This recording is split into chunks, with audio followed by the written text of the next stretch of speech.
Muy buenos días a todas y a todos. Nos encontramos en la sala de conferencias de la Casa de Gobierno de la Provincia de Buenos Aires para realizar la habitual conferencia de prensa. Se encuentran presentes el señor Ministro de Gobierno de la provincia, Carlos Bianco, el señor Ministro de Salud, Nicolás Kreplak, y el señor Director General de Cultura y Educación, Alberto Silioni. Para comenzar, escuchamos las palabras del señor Ministro de Gobierno, Carlos Bianco. Bueno, buenos días. Un día creo que muy triste, obviamente para todos los argentinos, pero creo que para el mundo. Estamos consternados por el fallecimiento del Papa Francisco. Me parece que una de esas personas, una de esas figuras que excede, de las pocas que hay, ¿no?, que excedió su representación institucional. Me refiero a que ha sido una referencia, un ejemplo para todos aquellos que, independientemente de nuestras creencias, de nuestra religión, ha sabido interpretar como pocos en la historia, probablemente de los últimos años, el pensamiento más profundo del humanismo en el mundo, un representante a nivel global de la justicia social, del amor y de la igualdad. Me parece que hemos perdido todo eso en el día de hoy. Obviamente nuestras condolencias a todo el pueblo católico, pero bueno, excede, como dije recién, excede, me parece que a esa representación de solamente del pueblo católico al mundo en su conjunto. Obviamente el gobierno de la provincia, por instrucción del gobernador Kicillof, va a estar decretando duelo de una semana, 7 días, en ese sentido. Y bueno, nos queda obviamente su ejemplo, su legado, y esperamos poder seguir trabajando para concretar todos esos anhelos de, como decíamos antes, de justicia social, nuestro caso para el pueblo de la Argentina, pero que eso se pueda reproducir para todo el mundo, para toda la humanidad. Realmente muy consternados. Estábamos hablando recién con Nico, con Alberto, estuvimos hablando por teléfono con el gobernador. La verdad que todos muy golpeados por esta noticia.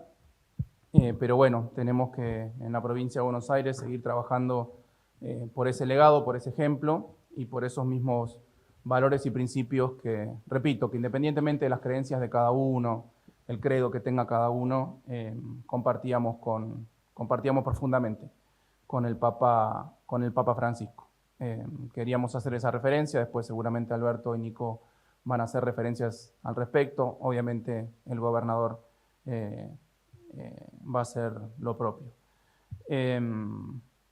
Continuando con los temas que usualmente trabajamos en las conferencias de prensa de los lunes, queríamos hacer referencia también en esta ocasión a algo que ya es una práctica que venimos haciendo en cada una de las conferencias, que es hacer los anuncios y poner en valor todo el esfuerzo que se sigue haciendo desde el gobierno de la provincia de Buenos Aires en materia de obra pública, como todos ustedes saben, en un contexto muy complejo, en donde el gobierno nacional ha llevado adelante recortes de recursos provinciales muy cuantiosos, en donde el gobierno nacional ha dejado paradas 1000 obras públicas en la provincia de Buenos Aires. Recién ahora se ha decidido a retomar una de esas 1000 obras públicas, que es la autopista Presidente Perón, o por lo menos lo han anunciado, que se va a retomar la construcción, la finalización. Faltaba solamente un pequeño tramo de la autopista Presidente Perón, pero el resto de las obras públicas están totalmente paradas, paralizadas, abandonadas. Y bueno, nosotros todas las semanas venimos anunciando cuáles son las licitaciones que se van anunciando en ese sentido. A la fecha, en lo que va del año, ya se han publicado 49 licitaciones de obra pública en la provincia de Buenos Aires por un monto de 119.000 millones de pesos. Eso es lo que venimos haciendo solamente este año, 41 licitaciones. En esta última semana se publicaron 2 nuevas licitaciones muy importantes, las 2 licitaciones. La primera es una licitación de la empresa UBASA, de la empresa pública provincial, que tiene que ver con la repavimentación, bacheo y demarcación de la autopista, la Ruta 2, en el tramo que va de Dolores a Maipú, los kilómetros del kilómetro 200 al kilómetro 270, mano ascendente. Repito, repavimentación, bacheo y demarcación. Eso es una obra que va a tener un presupuesto estimado de casi 24.000 millones de pesos. Una obra grande, una obra muy, muy importante para la provincia de Buenos Aires. Es una obra que va a impactar territorialmente en la zona de los municipios en la Ruta 2, pero sobre los municipios de Dolores, General Guido y Maipú. Esto contrasta puntualmente, lo veníamos hablando con Nico, con el abandono que tienen las rutas nacionales en la provincia de Buenos Aires. La Ruta 3, la Ruta 5, la Ruta 7 son rutas que se han dejado de mantener, directamente de mantener, desde que asumió el gobierno nacional. Tienen huellones, tienen problemas de, bueno, múltiples pozos, etc. A diferencia de eso, la provincia de Buenos Aires sigue manteniendo, sigue repavimentando, sigue bacheando en la medida de sus oportunidades y de sus recursos todas las rutas provinciales, como es la ruta provincial número 2. Aprovecho también para comentar, porque obviamente todos ustedes saben que la ruta 2 es una ruta eminentemente turística, más allá de una ruta productiva, es una ruta eminentemente turística. Acabamos de finalizar el fin de semana largo en la provincia de Buenos Aires, que en general es una fecha en donde se mueve una gran cantidad de turistas por todo nuestro territorio, no solo de nuestra provincia, sino que vienen de otras provincias a disfrutar, bueno, el mar, los ríos, las lagunas, las sierras, etc. En toda la provincia, nuestros datos, los datos generales muestran una caída muy, muy importante del flujo turístico respecto del año pasado, que ya había sido un mal año en términos turísticos. Los números provinciales los estamos terminando de elaborar, pero a nivel nacional ya se supo que hay una caída de aproximadamente un 16% del flujo turístico, pero el impacto en el consumo es mucho mayor, porque lo que termina pasando es que hay mucha gente, sobre todo los que son propietarios de viviendas en algún destino turístico, se mueven a esas viviendas, pero después no realizan consumo, no realizan gasto en los distritos turísticos, y eso impacta muy, muy negativamente sobre a todos aquellos que, bueno, de alguna manera u otra viven, generan sus ingresos a partir de la actividad turística. Después, la otra obra pública a la que me quería referir es una obra pública que va a ejecutar el Ministerio de Justicia y Derechos Humanos. Es una licitación que se está llevando adelante para la demolición, readecuación y mantenimiento del área de talleres en la unidad penitenciaria número 15 de General Pueyrredón. Es una obra de un monto aproximado de 2.900 millones de pesos. Es una obra que forma parte del plan que se lanzó durante la primera gestión del gobernador Kicillof, no solo de aumentar la cantidad de plazas en las cárceles de la provincia de Buenos Aires, un programa que implicaba la construcción de 12.000 nuevas plazas en la provincia de Buenos Aires, de las cuales ya se inauguraron cerca de 8.000 de esas 12.000 plazas, sino que también se están poniendo en valor un montón de espacios que hay dentro de las unidades penitenciarias que tienen como objetivo generar oportunidades para evitar la reincidencia de aquellas personas que están privadas de la libertad, talleres, espacios educativos, etc. Esa obra se enmarca dentro de ese programa que se viene cumpliendo desde entonces. O sea que esas son las nuevas obras que se van a estar llevando adelante en breve en la provincia de Buenos Aires. Estos son los llamados a licitaciones. Después se realiza la apertura de sobres y la adjudicación a las empresas que se presentan y continúan con la ejecución de la obra. Un tema que tocamos también la semana pasada, a propósito de las medidas que había tomado el gobierno nacional en materia, bueno, entre otras cosas, en materia cambiaria, pero que estaban asociadas justamente al nuevo préstamo, al nuevo crédito que tomó nuestro país con el Fondo Monetario Internacional. Lo dijimos acá para que se entienda muy sencillamente. El gobierno nacional acaba de firmar un nuevo acuerdo con el FMI, por el cual en los próximos 4 años el FMI, y sobre todo durante este año, se compromete a enviar a la Argentina préstamos de 20.000 millones de dólares, 15.000 este año y los 5.000 restantes en los próximos 3 años. Que eso coincide exactamente con lo que le tenía que pagar la Argentina al FMI en los próximos 4 años en materia de vencimiento de capitales y de intereses. Es decir, el FMI nos da 20.000 millones de dólares para que nosotros paguemos los 20.000 millones de dólares que le teníamos que pagar. Obviamente eso se suma a la cuenta de la deuda del FMI, lo dijimos también en la reunión pasada.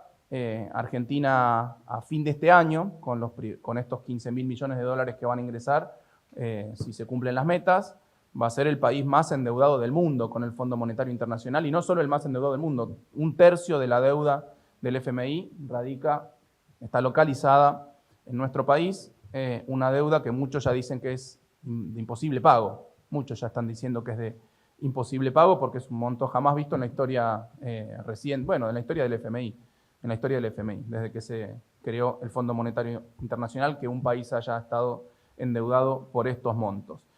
Pero más allá de caracterizar de qué se trató el nuevo acuerdo, la semana pasada, muy respetuosamente, porque no habían abierto los mercados cuando hicimos la última conferencia, lo que dijimos era que probablemente se tratara de una devaluación encubierta de la moneda, una devaluación encubierta. El nuevo sistema cambiario, ¿no? El sistema de bandas, una banda inferior a 1.000 pesos por dólar, una banda superior de 1.400 pesos por dólar, y que eso había que esperar a ver cómo reaccionaban los mercados, y si efectivamente se trataba de una devaluación encubierta, una devaluación lisa y llana en este caso, de la moneda nacional, eso sabíamos que iba a tener ciertos impactos, de corto plazo, de mediano plazo y de largo plazo. Bueno, ya sucedió el cortísimo plazo, si ustedes quieren, y ya empezaron a pasar muchas de las cosas que nosotros comentamos la semana pasada en esta misma tribuna.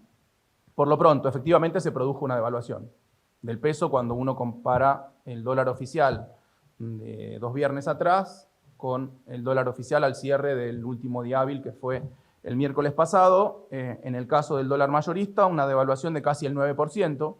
Se ha producido en Argentina una devaluación del peso de casi el 9%, del 8,76%, y del dólar minorista del 6,5%, casi 6,5%. O sea, se devaluó el peso.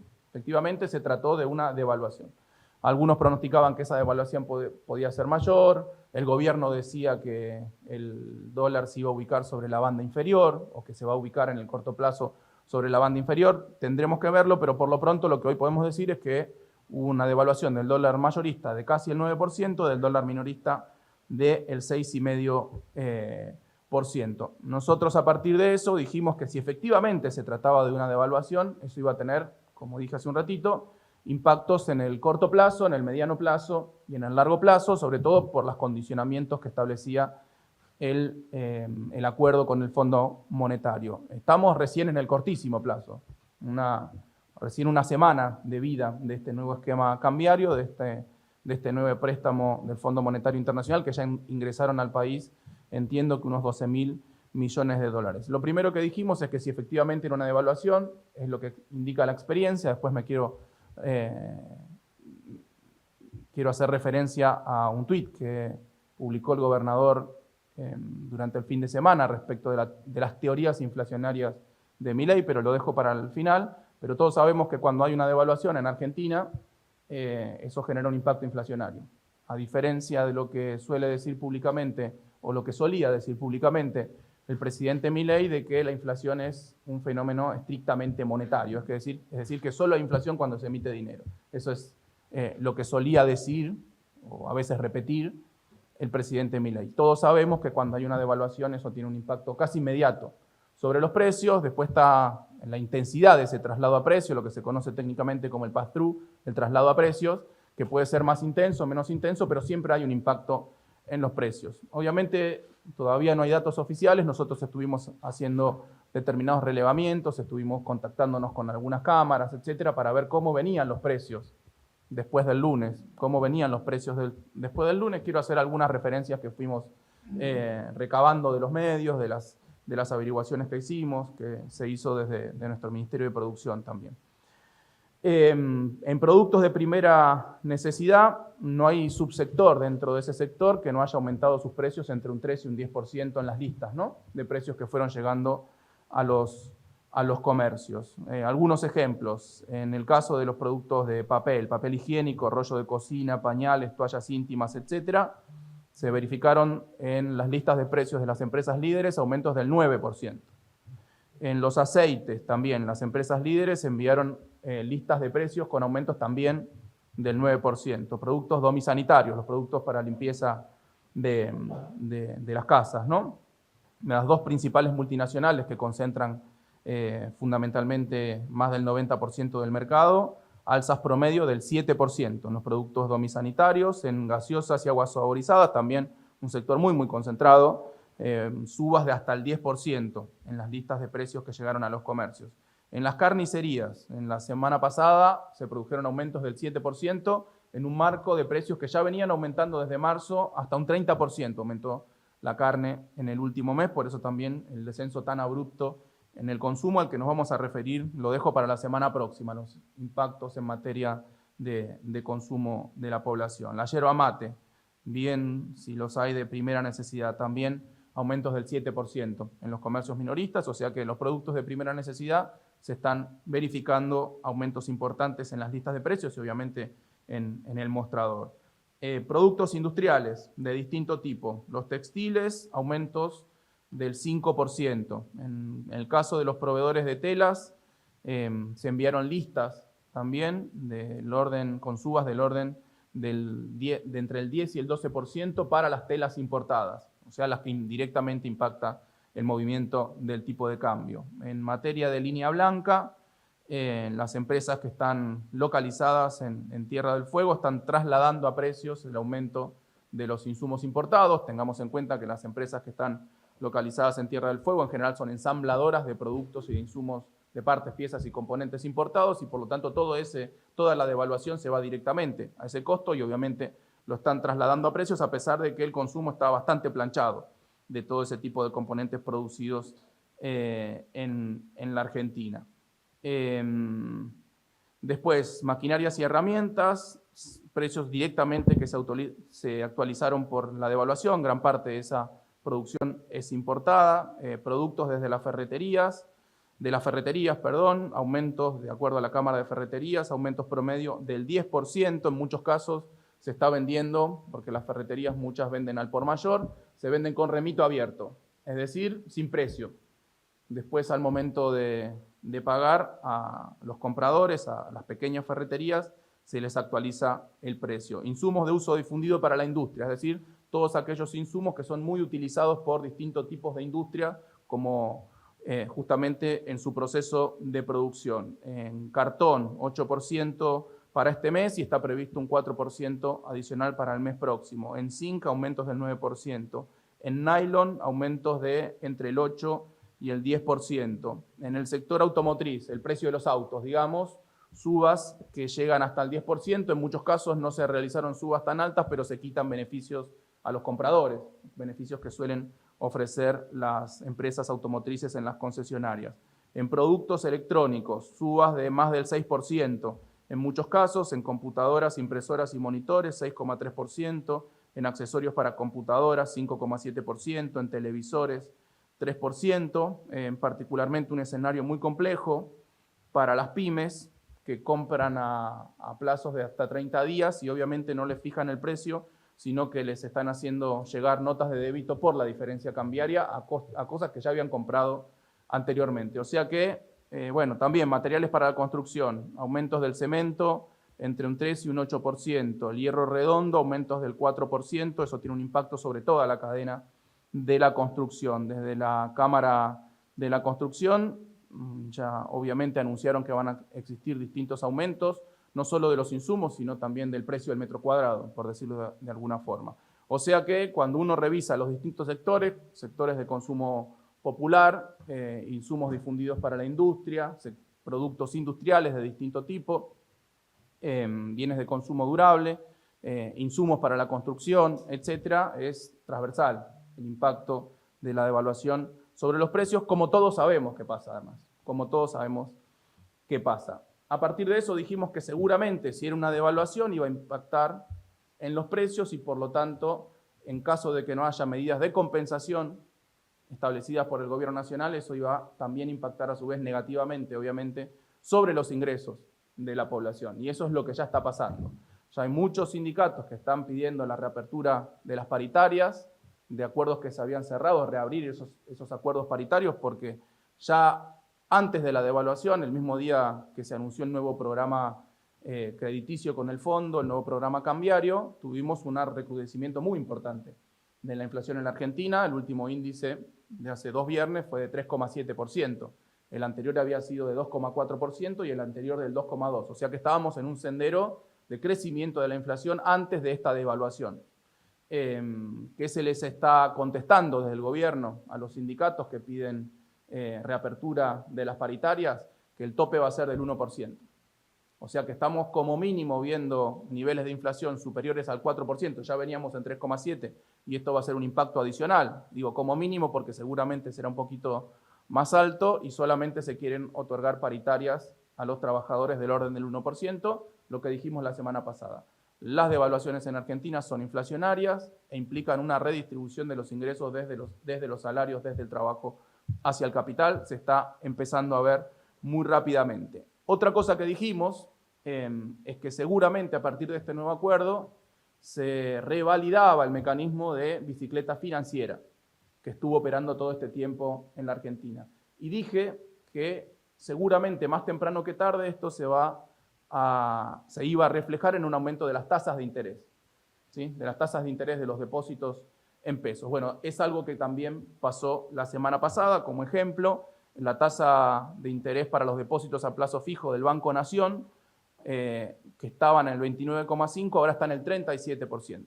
O sea, aumentó la tasa de interés como mecanismo de validación de la bicicleta financiera. ¿De qué se trata esto? De poner los depósitos en pesos, obtener una ganancia, y después está el seguro de cambio de las bandas, del esquema de bandas de flotación de entre 1.000 y 1.400, que asegura que en un precio entre esas dos bandas se van a poder trasladar esas ganancias especulativas, esas ganancias financieras, a dólares eventualmente para seguir con la bicicleta financiera o eventualmente para fugar el dinero. Nada que no hayamos visto en los últimos años a partir de que se tomaron los préstamos con el Fondo Monetario Internacional. Lamentablemente, y más allá de los deseos o no del Fondo Monetario Internacional, muchas veces los dólares que han ingresado en Argentina, esto fue muy claro durante el gobierno de Macri, se utilizaron para sostener la bicicleta financiera, y cuando esa bicicleta financiera no daba para más, se producía una fuga de los recursos del gobierno nacional, de los dólares que estaban en la economía. Para cerrar, lo comento, lo que dijo el gobernador, lo quiero repetir, porque me parece que da el tono a muchas de las cosas que se están haciendo por parte del gobierno nacional, en donde una cosa es lo que dicen y otra cosa es lo que termina sucediendo, y otra cosa muy distinta a eso que dicen es la realidad. Es la realidad. Durante toda la campaña y muchas veces repitió Milei que el problema inflacionario era solamente un problema de emisión monetaria. ¿Sí? Esto se monta en una vieja teoría del siglo XVI, la teoría cuantitativa del dinero, se llama, que indica eso, ¿no? Que si aumenta la cantidad de dinero, aumentan los precios más o menos en la misma proporción. Después la teoría ha mostrado distintos mecanismos de transmisión desde el aumento del dinero hacia el aumento de precios, pero básicamente en la versión más simple es esa. Aumenta la cantidad, se emite dinero, hay inflación. ¿Sí? Hay una linealidad en esa cuestión. Obviamente apenas asumió Milei con ese postulado, se redujo la emisión monetaria, lo que no se redujo inmediatamente, como dice la teoría, que esto es inmediato, es un efecto inmediato, lo que no sucedió inmediatamente es que caiga la inflación. De hecho, apenas asumió, devaluó la moneda y aumentaron los precios un 25% en solamente un mes, sin haber emitido dinero, supuestamente. O sea que no hay una linealidad muy clara, pero tampoco se soluciona de un momento para otro. ¿Cuál fue el salvoconducto que encontró Milei? Decir que, bueno, entre que se emite dinero o se reduce la emisión de dinero para generar deflación, pasan entre 12 y 18 meses para ver el efecto. Si uno hace el cálculo, todo lo que ha pasado con la inflación entonces corresponde al gobierno anterior, no al de Milei. Si el rezago entre que se ejecuta la política monetaria, sea expansiva o sea contractiva, son entre 12 y 18 meses, es más o menos lo que lleva hasta a esta altura el gobierno de Milei. O sea que tampoco aplica mucho. Entonces, esa reducción desde ese 25% que generó con la devaluación hasta el 2,2% de hace 2 meses, parecería que se debe a lo que había hecho el gobierno anterior, no a lo que hizo Milei, ¿no? Eso es lo que dice Milei, que el rezago es de entre 12 y 18 meses. Luego empezó a decir, cuando el Fondo Monetario le empezó a reclamar para ejecutar el crédito, que le empezó a reclamar una devaluación, se empezaron a conocer las distintas condiciones que empezó a establecer el fondo, una de las cuales era devaluar, cosa que hizo. Efectivamente Milei dijo, no vamos a devaluar porque eso se va a precios, dijo Milei varias veces, y sus funcionarios, el Toto Caputo, etc. O sea que ya había abandonado a esa altura la teoría cuantitativa del dinero y había ido a una cosa mucho más realista, que es un vínculo positivo entre el nivel del tipo de cambio y el nivel de precios. ¿Sí? Ya lo había validado, cosa que efectivamente sucedió, eso es real. Cuando se devalúa la moneda en la Argentina, rápidamente impacta sobre el nivel de precios. Pero ahora, la semana pasada, vinieron con una nueva teoría de los precios, con una nueva teoría de la inflación, que es que los precios los fijan las empresas concentradas. ¿Sí? Y ahora están diciendo que hay que evitar validar los aumentos en las listas de precios por parte de las empresas concentradas, porque eso es lo que genera inflación. Pero no era la emisión lo que generaba inflación. Bueno, en suma, me parece que una serie de contradicciones en la teoría que tiene el presidente Milei y sus funcionarios por detrás, o en las teorías distintas, variopintas, que solo tienen un denominador común: la inconsistencia de esas teorías y la inconsistencia de esas prácticas. Por eso hoy nuevamente estamos con un rebrote inflacionario y estamos viendo cómo está todos los días recrudeciendo el proceso inflacionario en los mostradores, en lo que tienen que gastar nuestros vecinos, nuestras vecinas, todo el pueblo bonaerense en los mostradores. O sea que, por lo pronto, el acuerdo con el FMI a los bonaerenses, a las personas de a pie, a aquellos que tienen que parar la olla todos los días, no les está trayendo ninguna buena noticia. Inflación y caída de los ingresos reales de la población. Así que yo cierro con esto, le voy a pasar la palabra a Alberto, que va a hacer algunas referencias respecto de lo que se está haciendo desde la Dirección General de Cultura y Educación en Bahía Blanca y algunas otras referencias.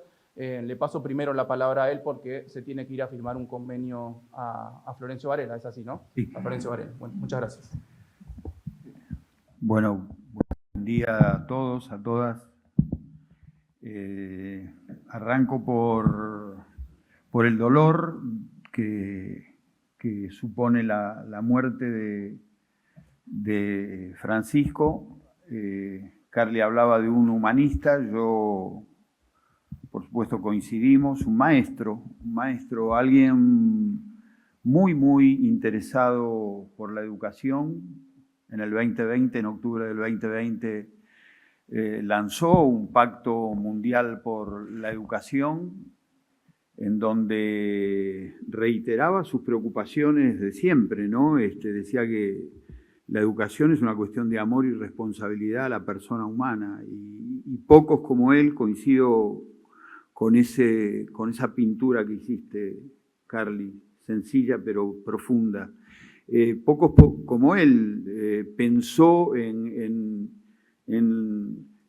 un mundo que avanzaba, y él lo decía así, hacia la cultura del descarte, la importancia que adquiría la educación en ese marco, ¿no? Decía que había que escuchar mucho a los niños, a las niñas y a los jóvenes. Hablaba de algo conmovedor, que era la pedagogía de la oreja, escucharlos mucho, cosa que el mundo adulto hace poco. Los escuchamos poco, pensamos algunos, y fundamentalmente focalizando en los más vulnerables, en los que menos tenían, y también grandes aportes al ambiente, a la ecología, al cuidado de la casa común. Así que un humanista y un educador, si ustedes me permiten, nos ha dejado hoy. Breve, muy breve, pero no podría hablar de alegría en el caso de Bahía Blanca, pero sí de la satisfacción de que estamos en estas horas cerrando un capítulo.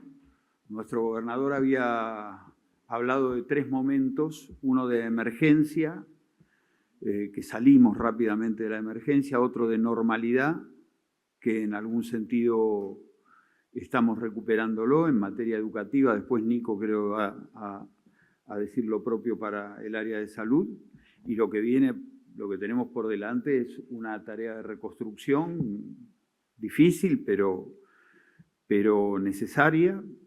366 instituciones educativas hay en el distrito de Bahía Blanca. Los distritos de alrededor tuvieron algún daño, sobre todo Rosales, pero muy menor al lado de Bahía Blanca.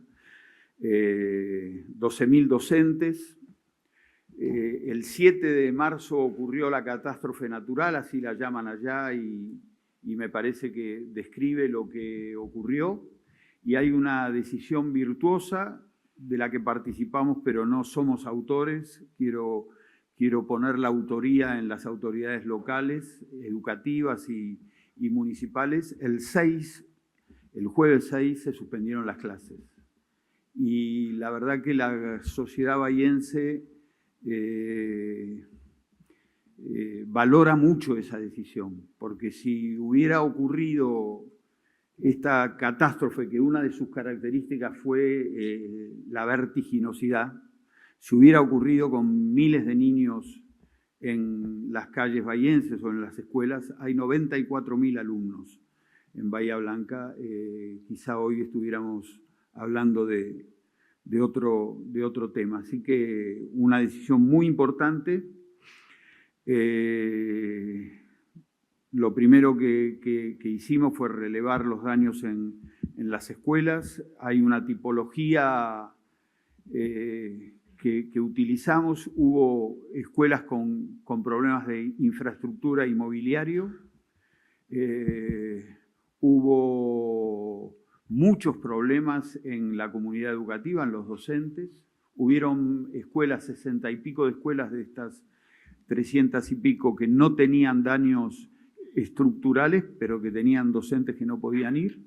O sea que ahí también hubo una dificultad, problemas de limpieza y desinfección de las escuelas y problemas de accesibilidad, porque los primeros días no hubo transporte público y después, cuando se recuperó el transporte público, hubieron escuelas a las cuales no se podía acceder. Voy a decir después un par de ellas. La vuelta es una vuelta que tuvo que ser situada, pues no todos los problemas son iguales para todas las personas, progresiva, problemas de estructura, equipos directivos, ordenada. El Ministerio de Gobierno tuvo una tarea en el ordenamiento, ¿no?, de la ayuda.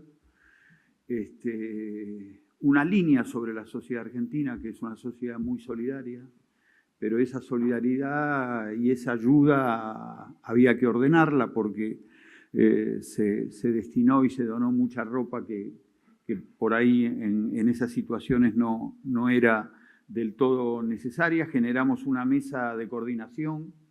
Quiero destacar la tarea del municipio con nuestra gente, jefes regionales, jefes distritales, nuestra gente de infraestructura. Agradecer la solidaridad y la ayuda de otras instituciones y otros ministerios.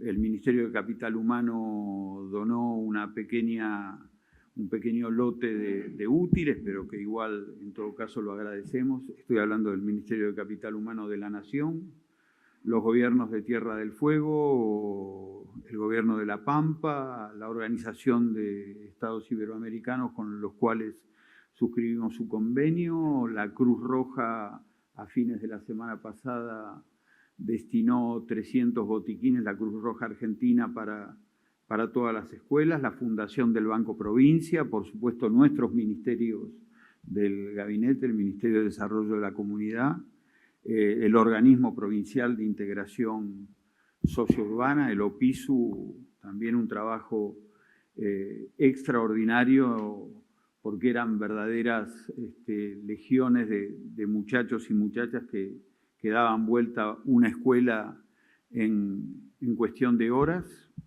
Nos quedan para adelante 52 edificios con daños estructurales sobre los cuales estamos trabajando. Hicimos un primer trabajo de todo lo que tenía que ver con electricidad, paredes electrificadas, cubiertas de techos, como para que las escuelas empiecen.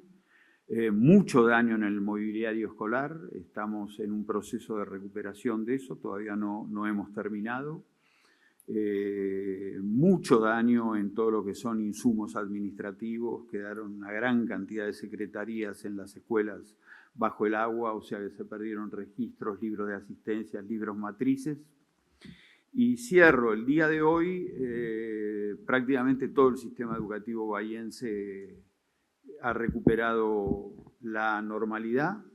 Hay una institución emblemática que es el Conservatorio de Música, que estaba dividido su funcionamiento en 3 lugares. Hay 2 lugares que están funcionando. Estamos alquilando una propiedad que yo creo que esto será en estas horas sobre la calle Belgrano, que es el centro. Recomenzamos una escuela municipal en Ingeniero Guay en el día de hoy. Mañana terminamos de arreglar y va a comenzar la escuela de educación especial número 9 y nos quedan 2 escuelas que son la primaria 41 y un jardín rural de matrícula mínima que no están empezando por problemas de acceso más que problemas de infraestructura de la propia escuela. Cierro con algo parecido a lo que empecé. Una gran solidaridad, quiero dejar esto que es más que una nota de color, una gran solidaridad de la comunidad, de la sociedad bahiense, una gran solidaridad de los niños, de las niñas y sobre todo de los jóvenes, legiones de jóvenes tocando la puerta de las casas particulares y ofreciéndole a los propietarios arreglar la casa, sacar barro. Lo quiero decir porque hay una foto de la juventud bonaerense y de la juventud argentina falsa que transmiten algunos medios. Prefiero quedarme con esa, infinidad de jóvenes ayudando a otros. Y hay una institución que tiene el sello de Francisco, que es el Hogar de Cristo, donde transitan y alberga una gran cantidad de muchachos y muchachas con problemáticas de consumo.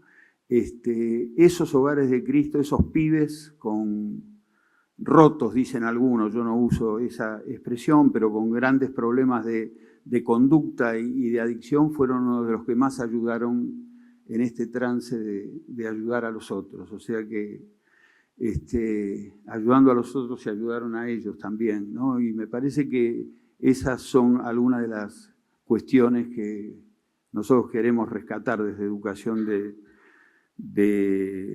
este doloroso episodio natural. Bueno, no voy a hablar de los útiles, de la limpieza, de la tecnología. Simplemente quería hacer esta referencia. Quizá la buena noticia es que hoy, salvo 2 escuelas a las cuales no se puede acceder, en Bahía Blanca hemos recuperado las clases en todo el distrito. Bueno, ¿qué tal? Si después hubiera alguna pregunta, se queda nuestra directora de comunicación, Carla Tous, y con gusto la satisfacemos. Bueno, gracias. Buenos días a todos y todas. Me sumo a las palabras de mis compañeros respecto de la tristeza por el fallecimiento de Francisco y le sumo el agradecimiento que creo que sentimos muchos por el aprendizaje sobre elementos centrales y sobre la esperanza en una sociedad más humanitaria y como decía Carly, que trasciende a la comunidad, al colectivo de personas creyentes del catolicismo, creo que también trasciende a su tiempo. Y espero que con el devenir de los años y de los días cobre más valor también el aprendizaje que lo que nos deja en sus palabras, en sus textos, en su acción y también la responsabilidad de quienes creemos en la justicia social que tenemos que actuar en consecuencia también de ese legado. Bueno, a mí me toca comunicar varias cosas. En primera instancia, poner en valor un anuncio que hicimos hace algunos días con el gobernador, que es el lanzamiento del programa de medicamentos bonaerenses. Nosotros entendemos en la provincia de Buenos Aires que la salud es un derecho, que los medicamentos son un bien social, y esto vale la pena remarcarlo porque contrasta con el planteo que tiene el Estado Nacional respecto de los medicamentos como un bien de mercado, de la salud como también un producto del mercado. Y eso se dice en lo discursivo. Carly hablaba de aspectos teóricos, pero tiene luego un correlato concreto en la acción. Hay una caída del acceso a los medicamentos, por ejemplo, en los adultos mayores, de 1 de cada 4, debido a que se le sacó el subsidio que tenían los medicamentos en el PAMI, pero además porque el gobierno nacional decidió descuidar toda política de control de precios de medicamentos en algo que a las claras no se regula con las reglas de oferta y la demanda. Así que al quitar toda forma de regulación, lo que generó es mayor concentración y mayor dificultad en el acceso. Pero esto se le suma también un programa histórico que tiene más de 20 años en nuestro país, que es el programa Remediar, que en la provincia de Buenos Aires constatamos enero del 25 comparado con enero del 23, es decir, antes de Milei, después de comenzar el gobierno de Milei, una caída del 73% de la entrega de medicamentos. Es decir, 3 de cada 4 botiquines que se entregan en los centros de salud de nuestra provincia ya no están llegando y hay 23 medicamentos que ya no llegan en lo absoluto. Medicamentos destinados a las enfermedades más prevalentes en el primer nivel de atención. Así que la provincia lanza este programa, Medicamentos Bonaerenses, que consta de 74 medicamentos destinados a las patologías más prevalentes que se distribuyen en todos los municipios de la provincia de Buenos Aires. Esto se le suma a ya 94 medicamentos que veníamos entregando para los programas de salud mental, de diabetes, de epilepsia, de salud sexual. Pero esto se agrega, son enfermedades como enfermedades cardiovasculares, hipertensión arterial, dislipemia, asma, artritis reumatoidea, anemia, osteoporosis, enfermedades hepáticas y digestivas, hipotiroidismo, infecciones agudas y enfermedad de Parkinson. Esta medicación entonces se está distribuyendo y también queremos comentar eso. Este mes se termina la entrega y en este caso van a ser 118 de los 135 municipios, porque para poder participar el municipio tiene que hacer una receta electrónica, registrar a quién está indicando la medicación y para quién o cuáles son sus necesidades. Así que hay algunos municipios que aún no han comenzado a participar de este programa enmarcado dentro del plan quinquenal de la provincia de Buenos Aires, que tiene que ver con el plan quinquenal de salud, que tiene que ver con la integración, con que la provincia y los municipios abordemos juntos cuáles son las necesidades, cuáles son las problemáticas y de esa manera podemos llegar a toda la población.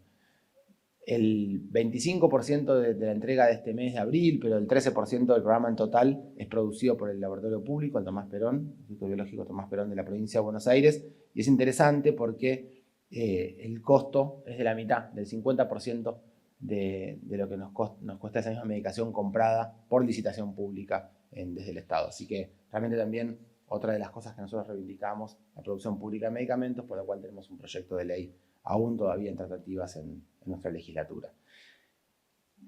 Además de hablar de este programa de medicamentos, queremos contar, y siguiendo con la línea de lo que hacía Alberto, contar un poco la situación del Hospital Pena de Bahía Blanca.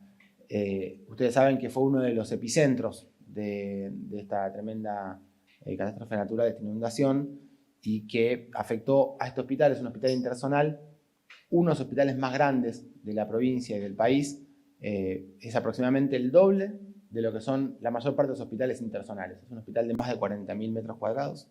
A los hospitales en general, los más nuevos interzonales, tienen entre 20 y 25.000 metros cuadrados. Este tiene más de 40.000 metros cuadrados. Y es un hospital de alta tecnología, de alta capacidad, que es de referencia para toda la región, no solo para Bahía Blanca, sino para todos los hospitales municipales y centros de salud que se encuentran en la región, en todas las cuestiones de alta complejidad, quirúrgicas, tecnológicas. Todo ese fue el área principalmente afectada, así que nosotros lo primero que hicimos fue recomponer la atención de urgencia, las consultas ambulatorias, la internación de las cuestiones más leves, pero empezamos a trabajar muy fuertemente en recuperar la infraestructura, que es una infraestructura muy tecnológica, y el equipamiento para poder reponer el trabajo, principalmente la guardia, el centro obstétrico, terapia intensiva, centro quirúrgico, neonatología, el sector de imágenes y laboratorio fueron las áreas más afectadas. El laboratorio está funcionando, las imágenes están funcionando gran parte de ellas, esperemos esta semana poder contar con el tomógrafo y estamos trabajando para recuperar el resonador, que esperemos que también sea en pocas semanas.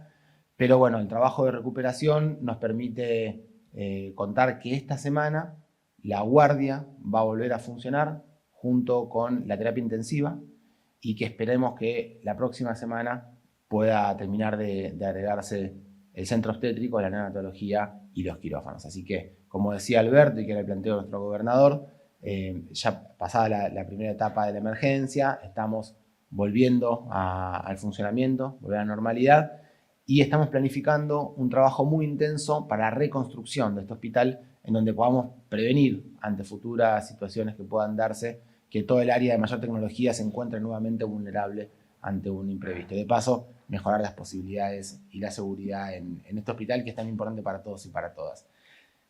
En Bahía Blanca, además, no solamente trabajamos en el hospital, sino acompañamos un trabajo muy fuerte que se hizo en el municipio, donde también, como decía Alberto, recibimos ayuda y colaboración de otras provincias, de muchísimos municipios, para el abordaje territorial, para el trabajo de prevención y de cuidado en todos los territorios, con el tren sanitario, con los camiones hospitales, pero además con equipos de trabajo territorial muy fuertemente. Estamos trabajando, además, junto con la asociación con el Colegio de Psicólogos de Bahía Blanca, en la provincia de Buenos Aires, el seguimiento en salud mental. Un trabajo que hacemos nosotros con acompañamiento de algunas instituciones que nos vienen acompañando, y creemos que, bueno, pasado el momento del trauma, hay todo un trabajo que hacer a mediano y largo plazo. Tercera cosa para mencionar, que también es un anuncio: la semana pasada, y siguiendo con el lineamiento del plan quinquenal, que tiene que ver con la integración del sistema de salud, decíamos, pero también con la regionalización. ¿Qué quiere decir esto? Que cada región trabaje articuladamente, todos los municipios, junto con la provincia, para poder desarrollar las respuestas de una red bonaerense de cuidados y atención de la salud. En ese sentido, hace un tiempo, el distrito de Coronel Suárez viene trabajando en el desarrollo de una neonatología de alta complejidad, que ha sido subsidiaria, alternativa, ante la de Bahía Blanca, la del Pena, para todos los nacimientos de complicaciones o de mayor complejidad en la región. Esa neonatología de altísima calidad ya lleva un tiempo, y venimos trabajando fuertemente para hacer un proceso que es muy novedoso, que es un proceso que inaugura este gobernador, de provincializar algunos servicios de algunos hospitales. No el hospital completamente, sino ciertos servicios que tienen un carácter regional, para que puedan estar disponibles y ser solventables para todo el sistema. Así que la semana pasada se terminó de ratificar el proceso de provincialización de la neonatología del hospital de Coronel Suárez, que es de alta complejidad y que acompaña al Pena en este territorio. Quiero felicitar el trabajo de ese hermoso hospital, esa hermosa neonatología, y del municipio que lo ha llevado adelante, y toda la provincia ahora está un poco más fortalecida en el armado de la red perinatal, para reducir también las complicaciones de los embarazos y partos de alto riesgo. Y finalmente, el último de los puntos, y ahí creo que tenemos una presentación que por ahí podemos mostrar. Ustedes saben que nos encontramos en una situación de excepcionalidad respecto del sarampión.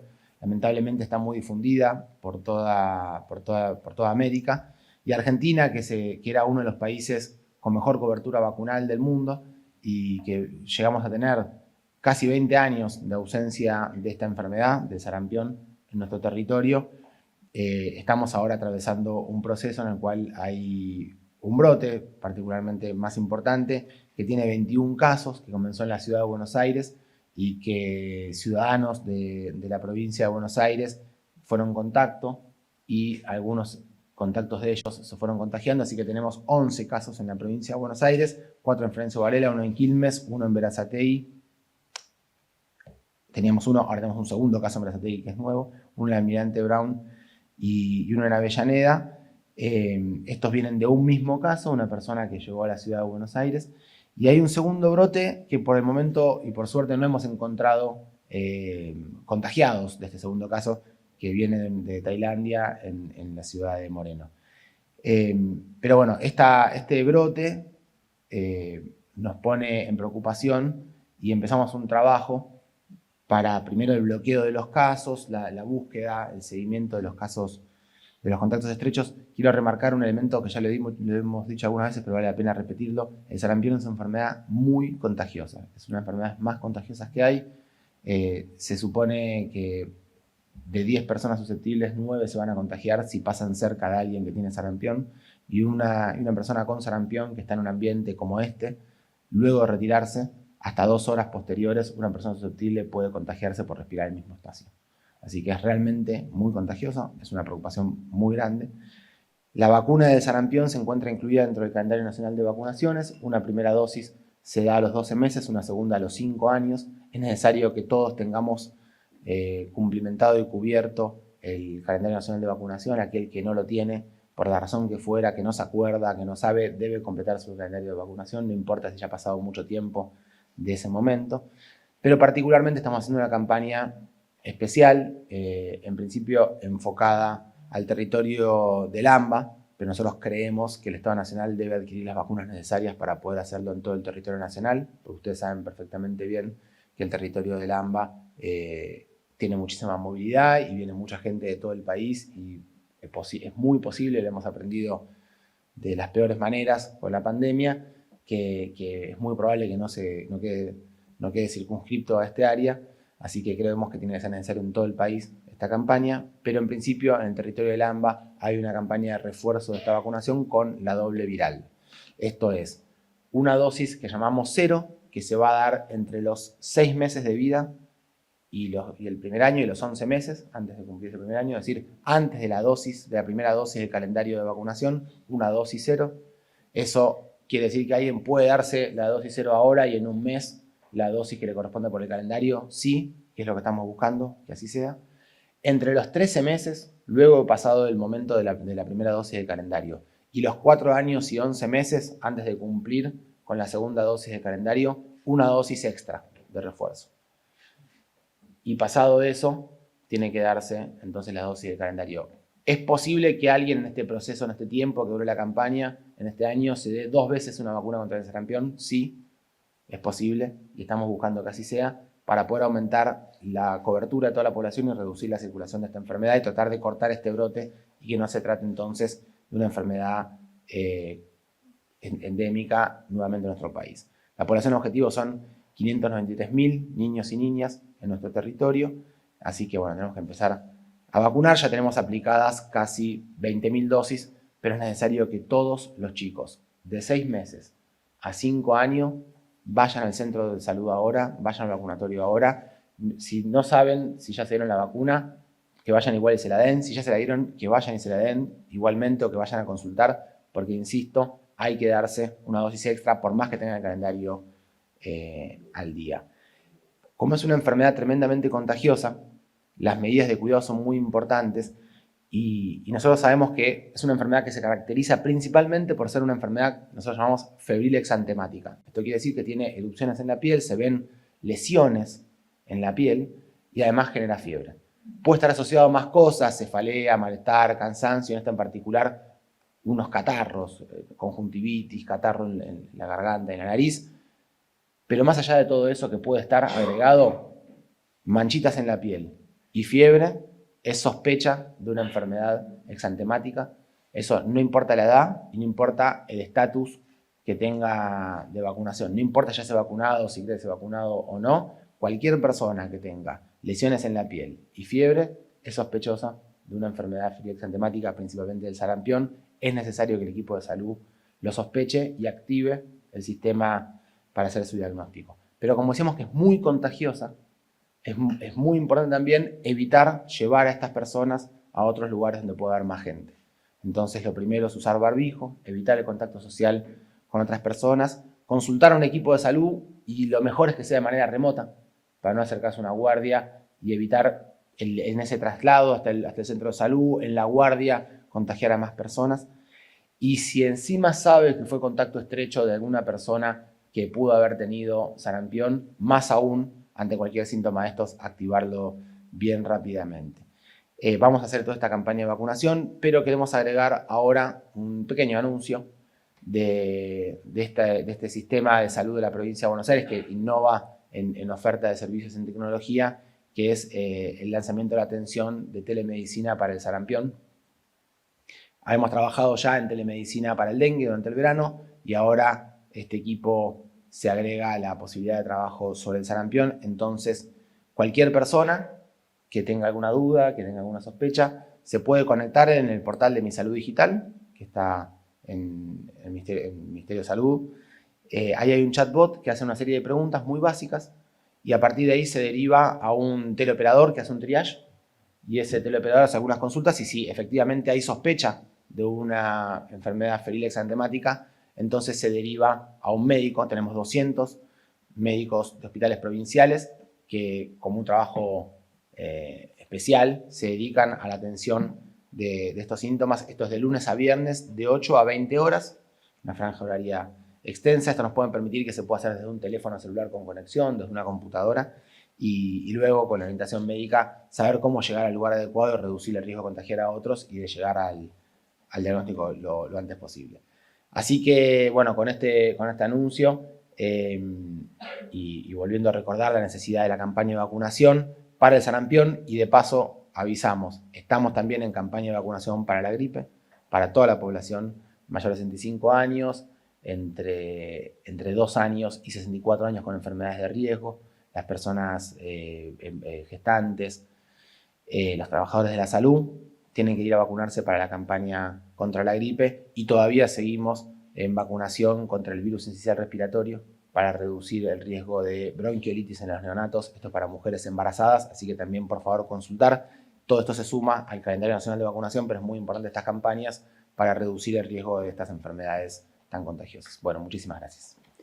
Muchas gracias, ministro.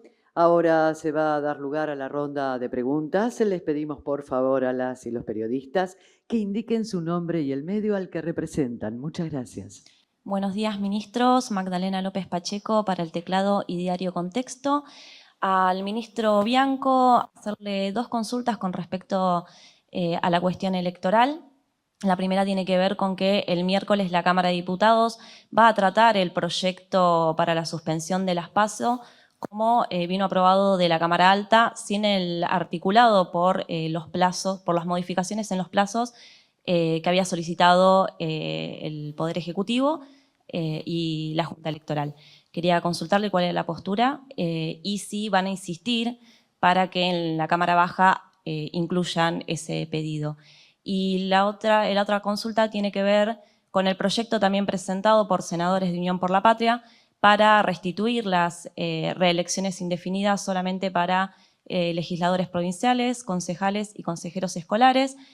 ¿Cuál es la postura? Y también si hay una oportunidad, una posibilidad de agregar a los intendentes a ese proyecto. Muchísimas gracias. Gracias, Maggie. Efectivamente, este miércoles está prevista una sesión en diputados para tratar el proyecto que tiene media sanción en el Senado, en donde básicamente lo que se hace es se suspende por este año las elecciones PASO y se hacen algunas modificaciones a la ley electoral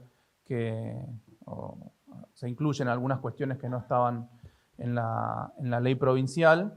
Lamentablemente en el Senado no se trataron los plazos, que no era que lo había pedido, bueno, lo habíamos hecho nosotros la presentación del proyecto, era un pedido específico de la Junta Electoral que viene trabajando ya, bueno, con nosotros y desde el año pasado con el Juzgado Federal número 1 y implicaba la modificación de algunos plazos previstos por la ley 5109, la ley electoral de la provincia, que yo creo que ya lo comenté en esta misma tribuna. Es una ley del año 46, una ley que se aprobó cuando en la provincia de Buenos Aires había aproximadamente 2 millones de electores, hoy tiene casi 15 millones de electores, y eran modificaciones en los plazos que tenían como objetivo facilitar el proceso electoral.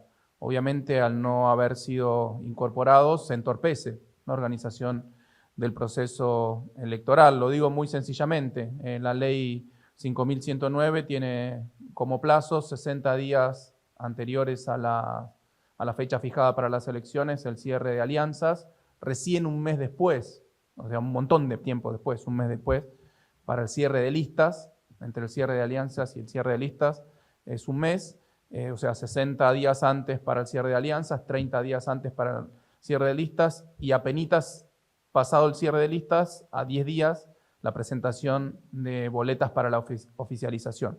Cosa que es un procedimiento bastante complejo y que requiere de una tarea muy específica, llevada adelante para justamente verificar que aquellos que se presentan como candidatos en todos los consejeros escolares, los concejales, los legisladores provinciales, etcétera, cumplen todas las condiciones para poder ser efectivamente candidatos. Es por eso que nosotros habíamos planteado, de acuerdo al pedido en el proyecto del Ejecutivo, ¿no?, y también en el proyecto de la diputada Susana González, que había ingresado por diputados, habíamos planteado tomar los plazos que que establece la ley nacional electoral, es decir, 80 días anteriores a la fecha fijada para las elecciones para el cierre de alianzas, 70 para el cierre de listas y después 50 para la presentación y oficialización de boletas. Eso daba un espacio de trabajo mucho más cómodo.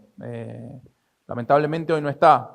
Bueno, faltan 3 días para eso, eventualmente tendremos las charlas que correspondan. Hoy además está asumiendo como presidenta de la Corte la doctora Hilda Cobán, que a la vez va a ser la titular de la Junta Electoral, con quien obviamente venimos trabajando todos estos temas, como bueno, obviamente con todos los miembros de la Junta Electoral. Así que estaremos en estos días hablando de estos temas. Respecto del proyecto que se presentó en el Senado para la reelección de consejeros escolares, concejales y legisladores, nosotros ya hemos dicho públicamente cuál es nuestra posición respecto de las reelecciones en general. Es más, yo lo dije muy en términos inclusive totalmente abstractos. Yo estoy a favor de todas las reelecciones indefinidas, de todas, de presidente, de gobernador, de consejero escolar, de gobernador, de todas estoy a favor. Es una opinión personal. Yo creo que cuando se limitan los mandatos, se limita la voluntad popular. Son los votantes, es el pueblo de la provincia de Buenos Aires, en este caso, quien debe definir quiénes ostentan y quiénes detentan cada uno de los cargos que se ponen en juego en cada una de las elecciones. Yo creo que la limitación de mandatos es proscriptiva, eso es lo que pienso, pero una cosa es lo que pienso yo y otra cosa es lo que establece la ley. O sea que yo, dicho esto, y el gobierno provincial no puede más que estar de acuerdo con la reelección de concejales, con consejeros escolares y legisladores. También estamos de acuerdo con la reelección de intendentes, que no fue incluido en este proyecto y que efectivamente hay demandas, y esto porque se da una situación muy particular. Cuando vos hablás, como dicen ustedes, en off, con muchos intendentes, no solo de nuestra fuerza política, sino también de otras fuerzas políticas, obviamente dicen, sí, yo estoy a favor de la reelección de los intendentes. Ahora, muy pocos lo quieren decir en on. Muy pocos lo quieren decir en on. Pero es un reclamo, es una demanda muy amplia del sector de los intendentes de la provincia de Buenos Aires. Nosotros estamos de acuerdo en que sea incluida en esta ocasión. Estamos de acuerdo como Ejecutivo que sea incluido en esta ocasión. Radio Provincia, para el ministro Kreplak, pensando en la campaña contra el sarampión, mi consulta es si tuvo diálogo con el Gobierno de Salud de la Nación pensando para la difusión de esta campaña. Tuvimos mucho diálogo técnico, lamentablemente todo el área especializada en sarampión. El sarampión es una enfermedad que es particular, yo decía por el tipo de contagio, pero es muy particular porque hace muchos años que no hay. Entonces la mayor parte de las personas que nos formamos en el sistema de salud no hemos atravesado un brote epidémico. Entonces hay gente muy especializada, esa gente se fue del Gobierno Nacional, del Ministerio de Salud de la Nación, fue echada o renunció ante la ausencia de inversión en este área. Pero ha habido trabajo técnico con otros y otras, e incluso hemos tenido conversación con el ministro y con la viceministra respecto de insumos y de algunas cuestiones. Y también hemos planteado la necesidad de la difusión, pero bueno, el Estado Nacional no hace política sanitaria en general en términos de difusión ni en general. Yo creo que lo tienen enmarcado dentro de esa lógica que planteaban de pauta o algo así le decían. Para nosotros es educación para la salud. Es muy importante que el Estado Nacional invierta en educación para la salud, que nos ayude a nosotros en la comunicación, porque no puede ser solamente lo que hace la provincia, lo que hacen algunos municipios, y después el acompañamiento voluntario de periodistas, personas de prensa, personas públicas. Hace poco lo hizo incluso la Liga de Fútbol, que también debo agradecer la solidaridad con el Hospital Pena, que me había olvidado, que hace muy poco fueron a llevar lo que recaudó un partido de la selección específicamente, sí, en la cancha Huracán, y fue la semana pasada el presidente de la AFA a acercarle al director del hospital esos recursos. Pero volviendo al tema, creo que hace falta mucha más comunicación, mucha más inversión en educación para la salud por parte del Estado Nacional, porque si no, nos encontramos ante una dificultad de que el pueblo no termina de enterarse de la necesidad de la vacunación y esto puede ser la diferencia entre que se evite una enfermedad mucho más grave o no. Última pregunta. Buenos días, ministros. Belén Robledo para Página 12. Algunas consultas para Bianco. En primer lugar, esta tarde hay una misa en la Catedral de La Plata en memoria del Papa Francisco. Saber si el gobernador y ustedes como parte del gabinete van a participar de la misma. La siguiente consulta tiene que ver con esta convocatoria que está haciendo la CGT a distintos gobernadores. Saber si Axel Kicillof va a participar de la misma, que es el 30 de abril, si no me equivoco. Y por último, considerando lo que comentaba al principio sobre el tema de la inflación, saber cómo vienen las conversaciones con los gremios en cuanto a las paritarias provinciales. Muchas gracias. Gracias, Belén. Respecto de la misa, sí, obviamente vamos a estar participando distintos miembros del gabinete. Algunos tienen algunas ocupaciones y agenda prevista, pero bueno, vamos a estar tratando de participar todos los que podamos. Respecto de la CGT, sí, efectivamente hay una convocatoria. Nosotros, independientemente de la convocatoria, teníamos previsto, como solemos hacer, de participar en las marchas, en las protestas que se realizan ante las políticas de ajuste del Gobierno Nacional y en este caso particular, de acuerdo a todo lo que hablamos durante la competencia, en un nuevo golpe al bolsillo de los trabajadores y a partir de la devaluación en una nueva transferencia de ingresos desde los trabajadores hacia el sector empresarial, como suele suceder cada vez que hay una devaluación. Y respecto del tema paritaria, se está trabajando en las reuniones que estaban previstas. Obviamente, como venimos haciendo todo el tiempo, a diferencia del Gobierno Nacional, nosotros venimos todo este tiempo trabajando en paritarias ante el justo reclamo de los trabajadores, obviamente siempre considerando los fondos con los que cuenta la provincia de Buenos Aires. Lo hemos dicho muchas veces desde esta tribuna, creo que lo repetí hoy al principio, el recorte de fondos y también los montos involucrados en las obras paradas son de 9,4 billones de pesos. Eso es aproximadamente un cuarto del presupuesto anual que tiene la provincia de Buenos Aires, pero siempre que la provincia cuente con los recursos, vamos a estar trabajando directamente con todos los sindicatos, con todos los gremios, para poder mantener el poder adquisitivo de los salarios, que creemos que es lo que corresponde. Muchas gracias. Y de esta manera damos por finalizada la conferencia de prensa.